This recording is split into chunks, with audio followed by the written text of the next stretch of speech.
자, 오늘 우리에게 주신 하나님의 말씀은 누가복음 2장 8절에서 또 12절 말씀입니다. 설교 제목은 성탄절 묵상. 나는 어디서부터 예수님으로부터 멀어졌는가입니다. 그 지역의 목자들이 밤에 밖에서 자기 양떼를 지키더니 주의 사자가 곁에 서고 주의 영광이 그들을 두루 비추매 크게 무서워하는지라. 천사가 이르되 무서워하지 말라. 보라, 내가 온 백성에게 미칠 큰 기쁨의 좋은 소식을 너희에게 전하노라. 11, 12절 합독합니다. 시작. 오늘 다윗의 동네에 너희를 위하여 구주가 나셨으니 곧 그리스도 주시니라. 너희가 가서 강보에 쌓여 구 위에 누워 있는 아기를 보리니 이것이 너희에게 표적이니라 하더니. 살아계신 하나님의 말씀입니다. 우리가 성경을 이제 읽고 배울 때 성경은 크게 두 가지 영역이 있다고 볼 수 있습니다. 하나는 우리가 이성으로서 이해할 수 있는 영역이 있고, 하나는 너무너무 신비해서 그냥 받아들여야만 하는 그런 영역이 있는 것입니다. 성경은 두 가지를 다 이야기하고 있기 때문에 우리가 신앙생활을 하고 성경을 읽고 기도할 때는요, 항상 우리의 이성과 아울러서 신비도 인정하고 다 받아들여야 하는 것입니다. 우리 하나님께서 우리에게 보여주신 신비 중에서 가장 큰 신비는 이 땅에 하나님이 육신을 입고 이 땅에 오셨다라는 것입니다. 우리는 보통 말로 할 때 성부 하나님이 독생자 예수를 이 땅에 보내셨다라고 이제 이야기를 하잖아요. 그래서 여러분들이 보통 이제 이야기가 힘들어서 그렇게 말을 하는 것이고, 명확하게 이야기하면은 하나님 본인 자신이 이 땅에 오신 것입니다. 왜냐하면은 성부 하나님과 성자 예수님과 성령 하나님은 한 본체십니다. 한 본체, substance, 한 본질이시고 위격만 다른 것이기 때문에 실은 예수님이 이 땅에 오셨지만 하나님 자체가 우리를 너무 사랑해서 인간의 몸을 입고 이 땅에 오신 것입니다. 이 땅에 오셔가지고 우리가 겪는 고통과 눈물 같은 걸 다 함께 경험해보고 싶어서 이 땅에 오신 것입니다. 그냥 너희가 평안하라 말로만 하는 것이 아니라 우리와 함께 정말 고통당하시고 평안하게 사는 것이 얼마나 힘든 것인지, 믿음대로 사는 것이 얼마나 힘든 것인지, 이 땅에서 새끼 먹고 자식들 키우고 이렇게 건강하게 살아가는 것 자체가 얼마나 쉽지 않은 것인지, 그것을 몸소 체험하면서 나도 이렇게 체험하고 이렇게 살았으니 너도 나를 따르라 라는 그걸 이렇게 말씀하시기 위해서 육신을 입고 이 땅에 오신 것입니다. 성탄절의 가장 신비는 뭐냐면은 그 광대하신 하나님이 나를 지켜보고 계시고 내 한 사람에게 관심이 있다는 것이 가장 큰 놀라운 일인 것입니다. 제가 고등학교 3학년이 됐을 때, 제가 원래 좀 놀기를 좋아했어요. 학교 다닐 때 공부도 잘했지만 놀기도 상당히 유명했던 사람입니다. 그래서 잘 놀고 그랬었는데 어느 날 갑자기 전화가 왔어요. 집으로. 우리 아버님이 야, 또 여자친구한테 전화 왔다. 나 여자친구가 없는데 전화가 온 거예요. 전화 받아봤더니 국민학교 동창인데, 우리 때는 국민학교라고 그랬으니까 초등학교 동창인데, 그 초등학교 동창이 전화를 한 거예요.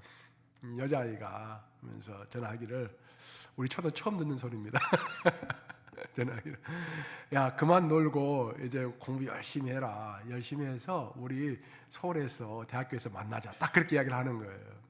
우리는 시골에 있으니까 그 당시만 하더라도 서울 하면 와 했던 그런 이제 시절이었는데, 제가 그 이야기를 듣고 너무 큰 충격을 받았습니다. 이 국민학교 초등학교 때 그 친구가 내내 몇 년 동안 저를 지켜보고 있는 거예요. 그리고 아주 결정적인 순간에 전화를 해가지고 너 정신 차리고 공부해라 라고 하니까 너무 큰 쇼크 겸 감동이 있었어요. 제가 그때부터 제가 아주 공부를 열심히 했습니다. 그 전화 받은 이후로부터. 이 감동이라는 것이 다른 것이 아니라 어떤 사람이, 귀한 사람이 나에 대해서 개인적으로 관심을 가지고 정말로 입에 바른 소리가 아니라 진실로 나를 생각하면서 나를 위해서 기도해주고 관심을 가져줄 때 우리의 마음에 얼마나 큰 감동이 있습니까? 하나님이 이 땅에서 오셨다라는 것은 말로만 평안해라 라는 것이 아니라, 말로만 내가 너와 함께 한다라는 것이 아니라 실제로 내가 너와 함께 한다라는 것을 보여주시기 위해서 예수님이 육신을 입고 이 땅에 오신 것입니다. 그래서 우리는 외로워할 필요가 없어요. 여러분들, 세상에서는 외롭죠. 성탄절이 다가오면 다가올수록, 연말연시가 다가오면 다가올수록 우리는 더 외로울 수가 있습니다. 모든 사람 다 행복한 것 같은데, 모든 사람 다 잘 나가고 있는 것 같은데 나는 왜 이렇게 힘들고 어렵고 또 이렇게 몸도 아프고 그러나 그런 생각이 들 수가 있는 거예요. 하지만 성탄절을 맞이해서 저 예수께서 이 땅에 오셨을 뿐만 아니라 내 자신 한 명에게 관심을 가지고 계속해서 나를 지켜보시고 격려하시고 지금도 부활의 예수의 몸으로서 나와 함께 하시고 계시다는 사실이 굉장히 놀라운 것입니다. 그런 큰 은혜가 여러분들의 있기를 우리 주님의 이름으로 축원합니다. 사실 성탄주일은 우리가 기뻐하는 날이죠. 사도 바울이 우리에게 신앙을 가르쳐 줄 때 세 가지를 항상 버리지 말라고 그랬어요. 기뻐하는 것, 기도하는 것, 감사하는 것. 항상 기뻐하라, 범사에 쉬지 말고 기도하라, 범사에 감사하라. 이 세 가지를 항상 잊지 말라고 그랬습니다. 이 세 가지를. 그러니까 우리 신앙생활 점검할 때 나는 정말 기쁨이 있는가? 내 삶에 기도가 있는가? 내 삶에 항상 범사에, 범사라는 것은 슬플 때든 기쁠 때든 어떤 경우에든지 나는 감사하고 있는가? 이 살펴봐야 돼요. 그래서 우리 기독교 절기라는 것도 그 세 가지에 맞춰 가지고 절기가 이렇게 만들어진 것입니다. 우리가 지난번에 추수감사주의를 보냈죠. 그러니까 우리는 자 신년을 1월 1일을 이제 첫 번째 절기로 생각하기 쉬운데요. 이스라엘 절기는 그렇게 시작하지 않습니다. 이스라엘 절기는 추수감사절부터 시작하는 거예요. 쉽게 이야기하면은 감사절부터 시작하는 거예요. 첫 번째 절기가 뭐다? 추수감사절, 감사하는 절기. 그 다음에 성탄절, 두 번째 무슨 절기? 기뻐하는 절기. 그리고 신년 1월 1일 신년 절기는 기도하는 절기. 왜냐하면 우리가 이제 기도해야 하니까 1년을 계획하면서 기도해야 하니까. 그런 의미에서 하나님은 이 세 가지를 잊지 말라고 절기까지 만들어 가지고 우리를 인도해 주시는 것입니다. 성탄절을 맞이했을 때 우리가 정말로 기쁘다라고 하는 가장 근본적인 이유는 예수님이 다른 것 때문에 오신 것이 아니라 본인의 어떤 프로젝트 때문에 오신 것도 아니고 또 어떻게 다른 사람을 위해서 온 것도 아니고 귀한 사람을 위해서 오신 것도 아니고 바로 나를 위해서 이 땅에 오셨다라는 사건 때문에 우리는 기쁜 것입니다. 누가복음 오늘 본문 2장인데요. 2장 11절 한번 같이 읽어보겠습니다. 시작. 오늘 다윗의 동네에 너를 위하여 구주가 나셨으니 곧 그리스도 주시니라. 여러분 너희를 위하여라고 돼 있죠. 여기서 너희를 위하여라는 이제 문맥상으로 보면은 베들레헴 지역에서 양떼들을 지키는 목자들이 밤새 내내 양떼들을 지키고 있었어요. 깨어서 지키고 있었습니다. 그래서 천사가 나타나 가지고 그렇게 이야기를 하는 거예요. 여기 목자들에게 너희를 위하여 구주가 나셨다. 여기서 말하는 너희는 문자적으로 보면은 바로 양치기들입니다. 목동들이죠. 목자 내지 목동들을 이야기하는 거예요. 이게 중요한 이유가 뭐냐면은 맨 먼저 예수님의 탄생이 목자들에게 알려졌는데 그게 중요한 이유가 뭐냐면은 목자는 사실 이제 다윗도 목자였고 모세도 목자였잖아요. 그러니까 우리는 예수님도 목자 그렇게 이야기하니까 보통 목자 좋은 것이다라고 생각하고 있는데 사실 유대 율법을 보면은 정결법에서 벗어나는 직종입니다. 좋지 않은 직종이에요. 특별히 이제 랍비 문헌들을 보면은 목자들은 도벽이 심했습니다. 그러니까 사실 주인 것을 대신해서 양치기를 하고 있는 것이잖아요. 그러면 양에서 나는 양털이라든지 우유라든지 그런 것들은 당연히 주인 목 아닙니까? 근데 주인이 안 보는 사이에 살짝 양털도 팔고 염소젖도 팔고 그러는 거예요. 그래서 랍비 문헌을 보면은 목자들이 파는 우유와 목자들이 파는 양털은 절대 사지 말아라. 이건 도둑질해서 팔 확률이 높다라고 이야기하는 것입니다. 그 정도로 목자들은 그 당시에 인정받지 못하고 사회에서 하층에 속해 있던 그런 계층이었습니다. 그런데 놀라운 것은 바로 그들을 위하여 너희를 위하여 구주가 나셨다라고 그 기쁜 소식을 가장 먼저 그 비천한 사람들에게 알려주신 것입니다.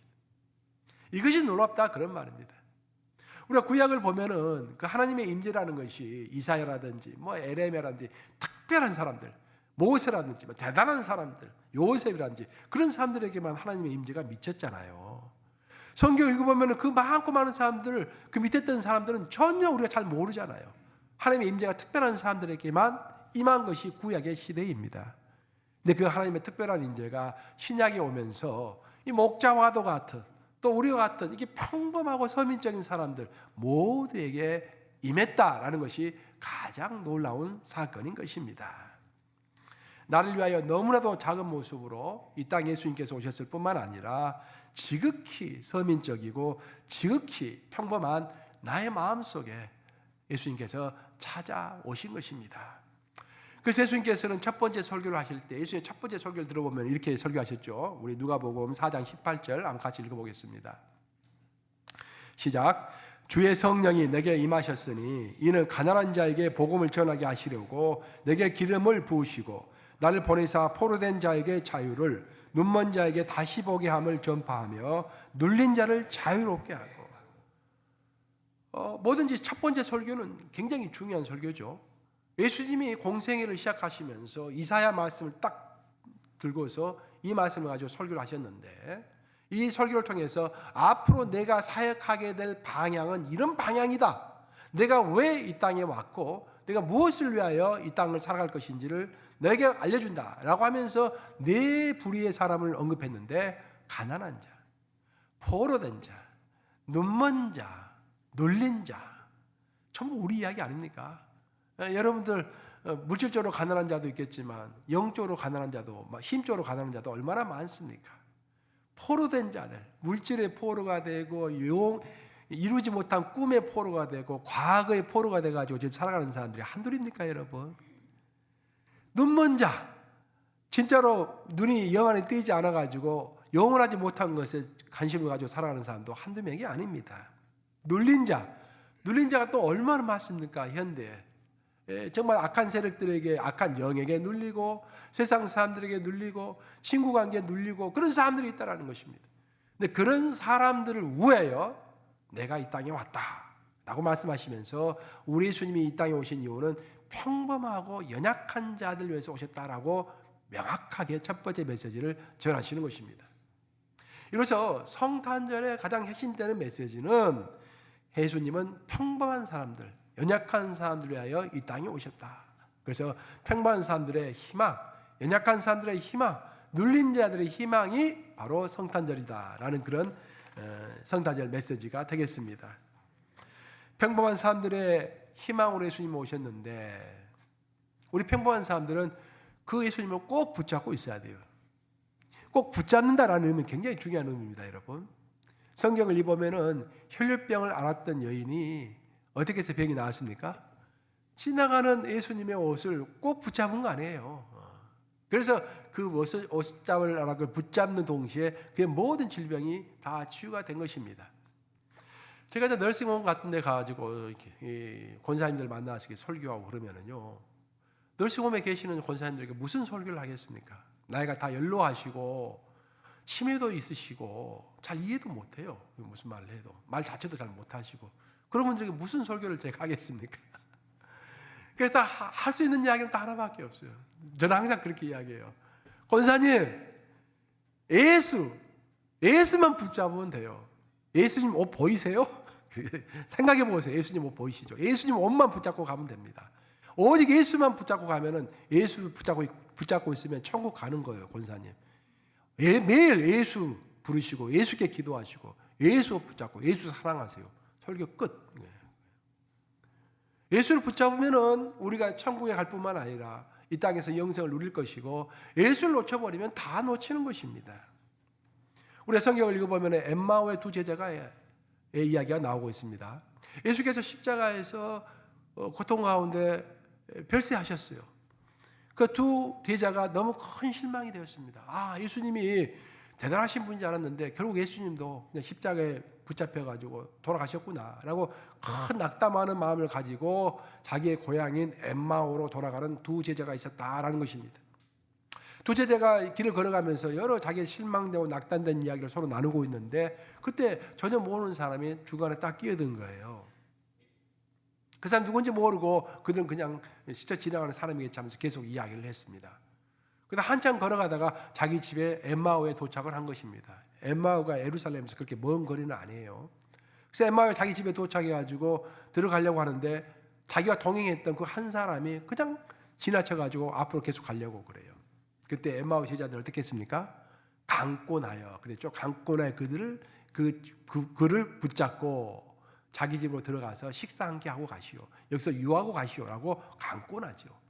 그래서 할 수 없이 그 사람이 잡혀가지고 그 집 안에 들어가서 식탁을 같이 저녁 식사를 대면하게 되죠. 그 저녁 식사를 대면했을 때 바로 영안이 탁 열리면서 거기 앉아 계신 분이 부활하신 예수님이다라는 것을 알게 되는 것입니다.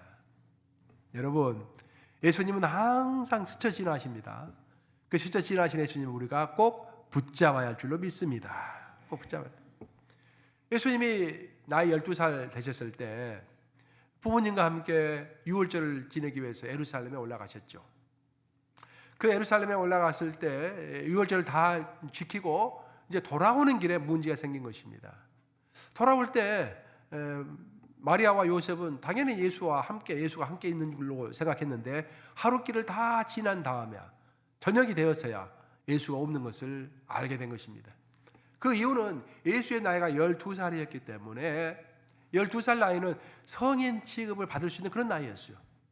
그래서 이제 보통 행군을 할 때는 그 절기를 지키기 위해서 예루살렘 갈 때는 도둑들과 강도들이 많으니까 혼자 가면 굉장히 위험합니다. 그래서 온 마을 사람들이 함께 가는 거예요. 뭐 40명, 50명, 60명 이렇게 함께 가는 것입니다.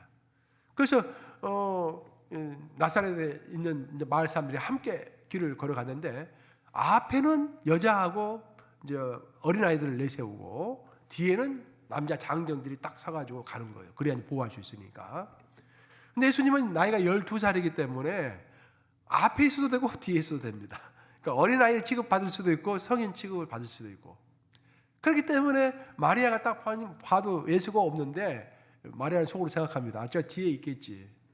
또 요셉은 딱 봐도 예수가 없는데 생각합니다. 저 앞에 있겠지. 그렇게 하다가 그냥 적당히 있겠지라고 막연히 생각하다가 길을 걸어가다 보니까 저녁이 되어서야 예수가 없어진 것을 알게 된 것입니다. 사실 이런 실수가 성경에 나와 있지만 이런 실수를 성경에 나와 있는 실수만으로 치부하기에는 너무도 치명적입니다. 그 말은 우리에게도 똑같은 실수가 있다라는 것입니다. 지금 내 삶에서 내 신앙에서 예수님이 보이지 않는 것 같아. 그래도 우리는 막연히 예수님이 여기에 계시다고 믿고서 별 생각 없이 우리의 인생길을 걸어가는 경우가 허다하다라는 것입니다. 하지만 예수님이 보이지 않을 때, 예수님이 느껴지지 않을 때 그때 우리는 지체 없이 근심함으로 그분을 찾아야 합니다. 성경을 읽어보면 그렇게 나오죠. 마리아가 예수를 만나가지고 그렇게 이야기하죠. 내가 너를 근심하여 찾았노라. 결국 3일 후에야 예수님을 찾을 수 있었는데 왜 3일 동안 그렇게 시간이 오래 지체되었을까? 처음에 예수가 보이지 않자 그들은 친족들에게서 또 아는 사람들에게서 왔던 길에서 여기저기 헤매면서 예수를 찾았습니다. 예수가 계속 안 보이는 거예요. 그래서 그때부터 생각한 거예요. 두 사람이 마리아와 요셉이 우리가 제일 마지막으로 예수를 봤던 때가 언제인가? 그리고 우리가 마지막으로 예수의 손을 잡고 예수의 얼굴을 만지고 그 몸을 만졌던 때가 언제인가를 생각한 거예요. 가만히 생각해 보니까 예루살렘 성전에서 그를 보았고 그를 만났고 그를 만졌던 것입니다. 그것이 마지막 순간이었어요. 그거구나. 그러면서 그것을 실마리로 삼아서 그 마지막으로 내가 예수를 봤던 그때 그 장소로 돌아가자라고 함으로 마지막으로 예수를 봤던 성전으로 다시 돌아간 것입니다. 여기에 중요한 영적 원리가 숨겨 있는 거예요. 우리가 지금 예수님이 느껴지지 않고 있다고 한다면은 예수님 멀리 있다고 느껴지고 있다고 한다면 내 신앙생활에 뭔가 문제가 있다고 느껴진다면은 가장 먼저 우리가 해야 할 것은 내가 마지막으로 예수를 만났던 때가 언제인가라고 생각해 보는 것입니다. 언제였습니까? 여러분들 예수님을 뜨겁게 만났던 때가 언제였습니까? 그 장소로 다시 돌아가야 하는 거예요. 예수가 찾아지지 않았을 때 예수를 마지막으로 봤던 장소가 성전이었기 때문에 그 성전으로 돌아갔을 때 마리아와 요셉은 예수를 찾을 수 있었다고 이야기하는 것입니다. 우리도 똑같아요. 우리가 언제 어디에서부터 예수로부터 멀어졌는가를 곰곰이 생각해보고 바로 그 장소로 다시 우리는 돌아가야 하는 것입니다. 연말연시라는 것이 바로 그런 것을 정비하는 기간이라고 볼 수가 있어요. 사실 성탄절은 연말연시의 시작이라고 볼 수 있잖아요. 이제 성탄절부터 연말연시가 정식으로 시작되는데 이 연말연시 동안에 돌아서 생각해 봐야 하는 것입니다.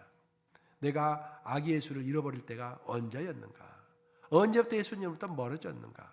내가 어떻게 해야 그쪽으로 다시 돌아갈 수 있을 것인가? 요한계시록 2장을 보면은 유명한 이야기가 나오죠. 에베소 교인들 향한 예수님의 이야기가 나옵니다. 에베소 교회는 그 당시에 장자교회도 같은 그런 교회였습니다. 굉장한 교회였죠. 성도들이 프라이드를 갖고 있어요. 우리는 장자교회다. 가장 오래되고 파워풀한 교회다. 그런 이 자부심을 갖고 있었는데 예수님의 생각은 좀 달랐습니다. 예수께서는 그들을 꾸짖으면서 너희가 첫사랑을 잊어버렸다라고 그 첫사랑이 없는 에베소 교회를 훈계하시죠. 그 내용이 요한계시록 2장 5절에 나와 있는데 우리 한번 같이 읽어볼까요? 시작. 그러므로 어디서 떨어졌는지를 생각하고 회개하여 처음 행위를 가지라. 만일 그리하지 아니하고 회개하지 아니하면 내가 내게 가서 내 촛대를 그 자리에서 옮기리라. 야, 어디서부터 예수님으로부터 멀어졌는지 곰곰이 생각하라는 것입니다. 여기서 여러분들이 꼭 빠지지 않고 묵상해야 할 단어는 생각하고라는 단어입니다. 생각하고. 어디서부터 떨어졌는지를 생각하라. 신앙에서 생각한다는 것은 굉장히 중요한 것입니다, 여러분. 그래서 성경은 자주 생각하라, 묵상하라 그런 단어가 자주 나오죠. 왜냐하면 크리스찬들은 기본적으로 생각하고 묵상하는 그런 사람들이기 때문입니다. 누가복음 2장 40절과 52절을 보시면요, 예수님의 성장 배경이 나오는데 성경 전체를 통틀어 가지고 예수님이 어린 시절 어떻게 자라나셨는가라는 이야기가 딱 한 군데만 나옵니다. 그리고 그것을 요약한 대목이 바로 이 40절과 58절이에요. 52절, 40절, 52절인데 누가복음 2장 40절은 예수님이 좀 더 어렸을 때 어떤 식으로 성장해 갔는가라는 것을 설명하고 있고 52절에서는 예수님 좀 더 성장한 다음에 어떤 모습으로 성장해 가셨는가라는 것을 설명해 주고 있습니다. 그래서 우리가 이제 자녀 교육할 때도 그걸 잘 묵상해야 돼요. 그래서 예수님이 성장하시는 방식을 따라서 우리도 아이들 양육해야 한다 그런 말입니다. 그럼 애들뿐만 아니라 우리의 영적인 양육도 마찬가지죠. 영적인 양육도 예수님이 성장해 나가신 그런 방식대로 우리가 영적으로 성장해 나가야 하니까 그런 방식대로 이 성도들도 훈련시키고 하는 것이 필요하지요. 근데 한 가지 특이한 것은 뭐냐면은 40절이 됐든지 52절이 됐든지 예수님의 성장 과정을 설명하는 대목에 있어서 한 가지 공통된 점이 있는데 그것은 예수님의 지혜가 계속해서 자라갔다라고 설명하는 것입니다. 예수님의 지혜가 한번 태어남으로 인해서 완벽한 지혜를 가지고 끝난 것이 아니라 예수님의 지혜가 계속해서 발전해 갔다라고 이야기하는 것입니다. 그럼 어떻게 해서 예수님의 지혜는 자라갈 수 있었을까? 가장 기본적으로 지혜는 생각하는 것에서부터 나오는 것입니다. 그것이 성경의 가르침이에요. 예수님께서 아침 저녁으로 새벽 미명에 가서 기도하시고 또 저녁에 또 주님께서 기도하셨다고 되어 있잖아요. 주님께서 기도하심으로 생각하신 것입니다. 하루의 일과를 생각하시고 내일의 계획을 생각하시고 자신의 인생을 돌아보시고 자신의 죄를 생각해 보시고 생각하면서 기도하신 것이죠. 사실 생각이 얼마나 중요하냐 하면은 사실 역사적인 기록을 봐도 우리가 알 수가 있어요. 중국 같은 경우에 그 유명한 진시 황제가 자기가 오래 살고 싶어가지고 불로장생하고 싶어가지고 부하들 푼 거 아닙니까? 부하들 풀어가지고 너 가서 귀한 약초들 가져와라 라고 했더니 그들이 이제 전 세계로 흩어져가지고 약초를 구하는데 제주도까지 왔다라는 거 아니에요. 제주도 와가지고 한라산까지 와가지고 약초를 캐서 가져갔습니다. 근데 진시 황제가 몇 세에 죽은지 아십니까, 여러분? 49세에 죽었어요. 우리는 와 그렇게 빨리 죽었나? 라고 생각할 텐데 절대 빨리 죽은 게 아닙니다. 그 당시에 사람들의 평균 연령이 33세였습니다. 그러니까 보통 사람들보다 16년 더 살고 죽은 거예요. 꽤 오래 죽고 살다 죽은 것이죠. 근데 역사적 기록을 보면 더 놀라운 것은 뭐냐면은 그 당시에 같이 살았던 공자나 맹자나 노자 같은 사람들 있지 않습니까? 그 사상가들 또 종교가들 그 사람들은 전부 다 80 이상까지 살았어요. 전부 다. 한 명도 예외가 없습니다. 전부 다 80 이상을 살았어요. 그걸 계산해 보면은 그 당시 평균 연령과 비교해서 계산해 보면은 2.5배 더 산 것입니다. 약 3배 산 것입니다. 3배. 올라는 말 것 같으면은 우리가 어떤 사람이 보통 평균 연령이 100세라고 한다면은 300세까지 산 거예요. 네. 대단한 것이죠. 왜 그 사람들이 오래 살았을까? 그 특징이 뭘까? 생각을 깊이 했다라는 것입니다. 그래서 성경을 생각하라, 묵상하라라는 말을 반복적으로 하고 있다고 볼 수 있겠습니다. 성경을 읽는다라는 것은 성경을 생각하는 것입니다. 생각 없이 성경을 쭉 읽을 수는 없잖아요. 성경을 읽으면서 생각하게 되죠. 이것이 무슨 뜻인가? 나에게는 어떻게 적용이 되는 것인가? 기도도 마찬가지입니다. 우리가 생각 없으면 기도를 할 수가 없어요. 나에게 필요한 것이 무엇인가? 무엇을 기도해야만 효과적인 기도가 될 것인가? 생각하면서 기도하게 되는 것입니다. 그래서 크리스천들은 보통 사람들보다도 더 생각하는 사람들인 것입니다. 제가 최근에 보니까 유엔 산하에 있는 WHO 국제보건기구에서 건강이 무엇인가? 요즘에는 사람들이 건강을 또 많이 이야기하니까 한번 찾아봤어요. 건강이 무엇인가? 라고 했더니 정의가 이렇게 되어 있습니다. 건강이란 질병과 허약함이 없는 상태일 뿐만 아니라 신체적, 정신적, 사회적으로 안녕한 상태이다. 이게 좀 더 쉬운 말로 이야기하면 그런 말이에요. 건강이라는 것은 육체만 건강한 것이 아니라 내 정신도 건강해야 되고 내 영적으로도 건강해야 되고 내 사회적 관계, 즉 인간관계도 건강해야지 그 사람이 건강한 사람이다라는 것입니다. 육체만 건강하다 해서 건강이 아닌 거예요. 또 그 육체는 다른 모든 것과 영적인 것과 정신적인 것과 관계적인 것이 다 연결되어 있다는 그런 이야기입니다. 제가 이 정의를 읽고서 놀랐던 것은 뭐냐면은 예수님께서 성장하신 그 과정을 보면은요, 예수님의 성장 과정과 WHO에서 이야기하고 있는 건강의 개념이 딱 일치한다는 거예요. 자, 우리 한번 성경 볼까요? 2장 52절 한번 같이 보겠습니다. 있습니다. 시작.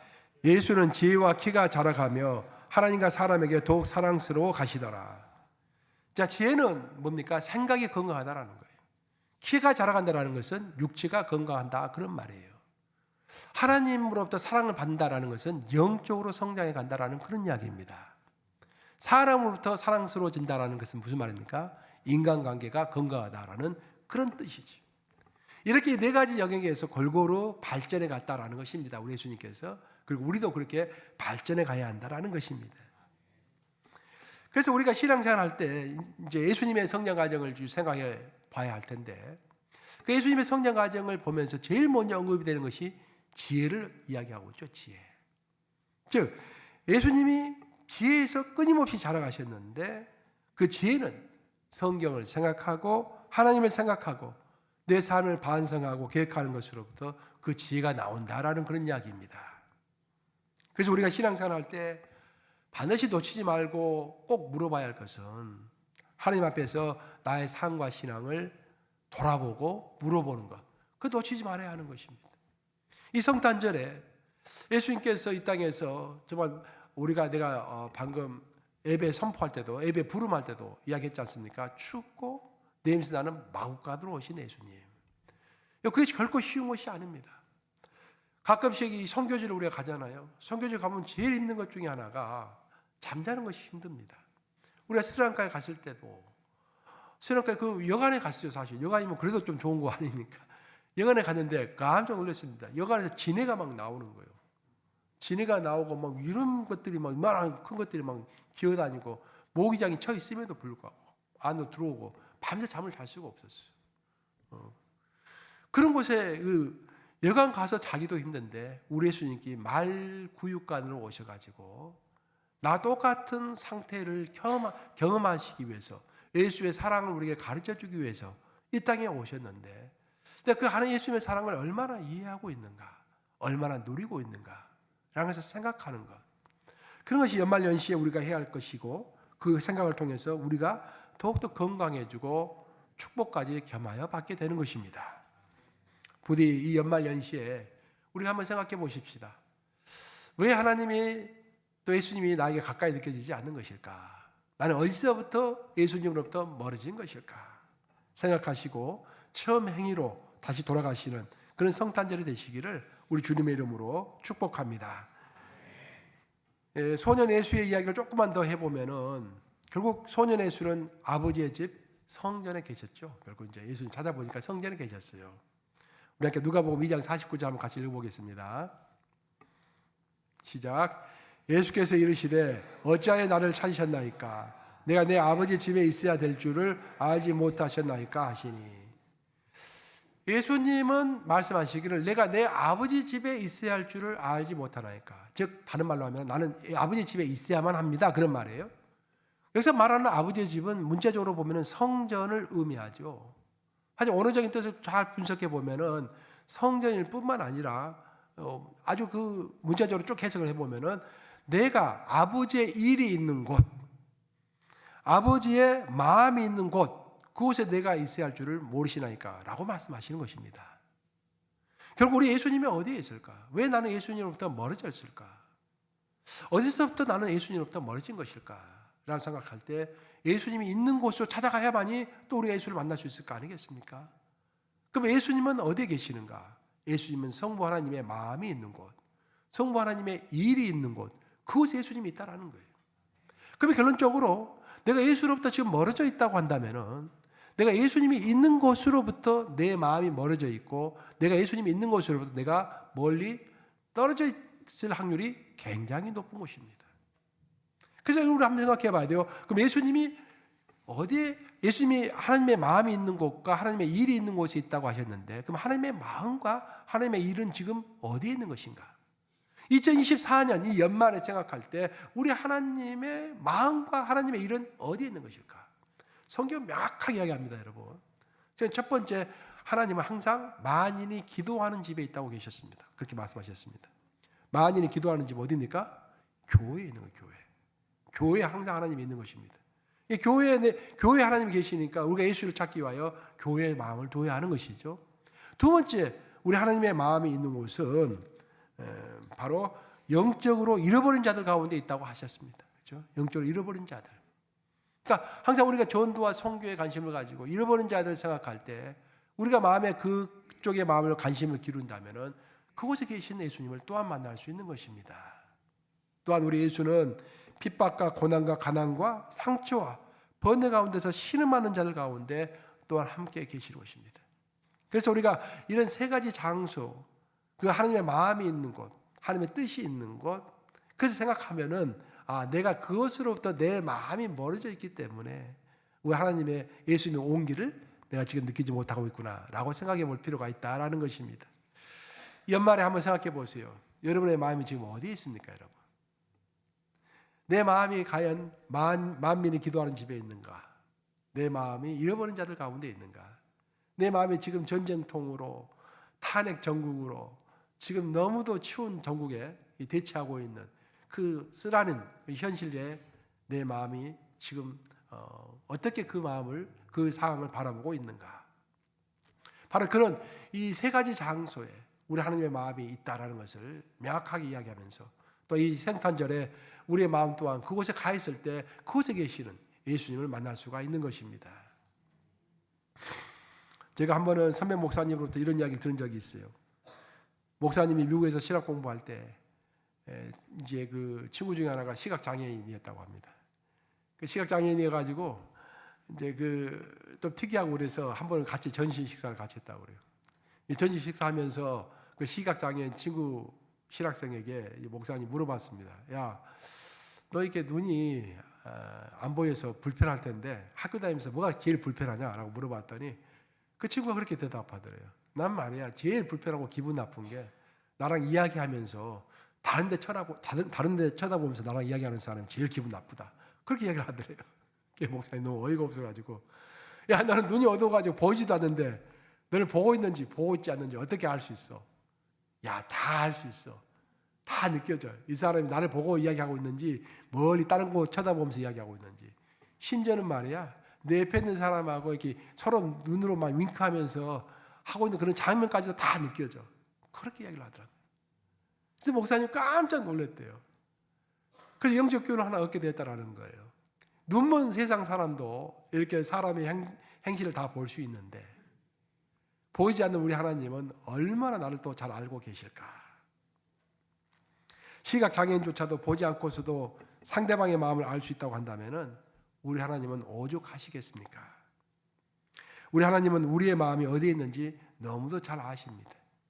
이 마지막 이 연말 연시를 맞이하는 성탄절 날 우리의 마음이 어디에 있을까요? 그래서 우리는 성탄절을 맞이해서 나의 마음이 어디에 있는지, 나는 예수님을 잘 붙잡고 있는지 진지하게 생각해 봐야 하는 것입니다. 만약 예수님을 잘 붙잡지 못하고 있다 한다면은 내가 어디서부터 떨어졌는지, 내가 어디에 마지막으로 예수님을 만난 장소가 어디였는지, 내가 예수님을 마지막으로 만졌던 곳이 또 만진 시간이 언제였는지 다시 한번 생각하시고 다시 처음으로 돌아가는 그런 의미 있는 연말 연시가 되시기를 우리 주님의 이름으로 축원합니다. 기도하셨습니다.